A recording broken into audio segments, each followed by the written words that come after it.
Generally fertility కోసం కానీ, ప్రెగ్నెన్సీకి planning అంటూ కపుల్ వచ్చినప్పుడు వాళ్ళకి టైమ్డ్ ఇంటర్‌కోర్స్ గురించి ఎక్స్‌ప్లెయిన్ చేయడం జరుగుతుంది.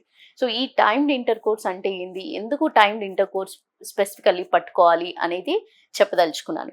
టైమ్డ్ ఇంటర్‌కోర్స్ అనేది లైఫ్ స్పాన్ ఆఫ్ ఎగ్‌ని ఓవమ్‌ని దృష్టిలో పెట్టుకొని కానీ, లైఫ్ స్పాన్ ఆఫ్ స్పెర్మ్‌ని దృష్టిలో పెట్టుకొని కానీ చెప్తారు.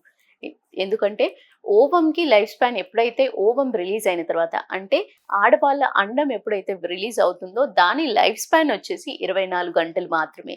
సో, ఈ 24 గంటలు దృష్టిలో పెట్టుకొని మీకు టైమ్డ్ ఇంటర్‌కోర్స్ అనేది చెప్పడం జరుగుతుంది. అదే విధంగా స్పెర్మ్‌కి 70 చాలామంది అడుగుతారు. స్పెర్మ్‌కి లైఫ్ స్పాన్ ఎంత టైమ్ ఉంటుంది మేడం అని అడుగుతారు. స్పెర్మ్‌కి లైఫ్ స్పాన్ వచ్చేసి 72 అవర్స్ అంటే ఒక 2-3 డేస్ ఆఫ్ స్పెర్మ్‌ది లైఫ్ స్పాన్ ఉంటుంది. కానీ యాక్టివ్ మొటైల్ ఫార్మ్స్ అనేది ఎప్పుడైతే 24 గంటల్లో యాక్టివ్‌గా ఉండే ఫార్మ్స్, నార్మల్ ఫార్మ్స్ అనేది హెల్తీగా ఉన్నప్పుడు కన్సెప్షన్ జరగడానికి అదే 24 గంటల లైఫ్ స్పాన్ అండం అనేది ఫీమేల్ అండం అనేది విడుదలైన టైంలో ఇంటర్‌కోర్స్ అనేది జరిగినట్టయితే కన్సెప్షన్ అనేది ఈజీ జరుగుతుంది. కాబట్టి దీన్ని టైమ్డ్ ఇంటర్‌కోర్స్ కింద అంటే ఎవ్రీ ఆల్టర్‌నేట్ డే డైలీ చేసుకుంటే చాలామంది అంటారు. డైలీ యాక్టివిటీ వచ్చినప్పుడు ఏమైనా ప్రెగ్నెన్సీ పాసిబుల్ కాదా? ఫెయిల్ అయ్యే అవకాశాలు ఉంటాయా మేడం అని.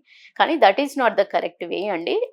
మేము చెప్పేది ఆల్టర్‌నేట్ డే అనేది అట్‌లీస్ట్ 2 డేస్ కంటే ఎక్కువ గ్యాప్ రాకూడదు అని every alternate day timed intercourse ఒకరోజు తప్పించి ఒకరోజైనా ఇంటర్‌కోర్స్ అనేది మెయింటైన్ చేసినట్టయితే ప్రెగ్నెన్సీ అనేది ఈజీగా కన్సీవ్‌మెంట్ ఉంటుంది.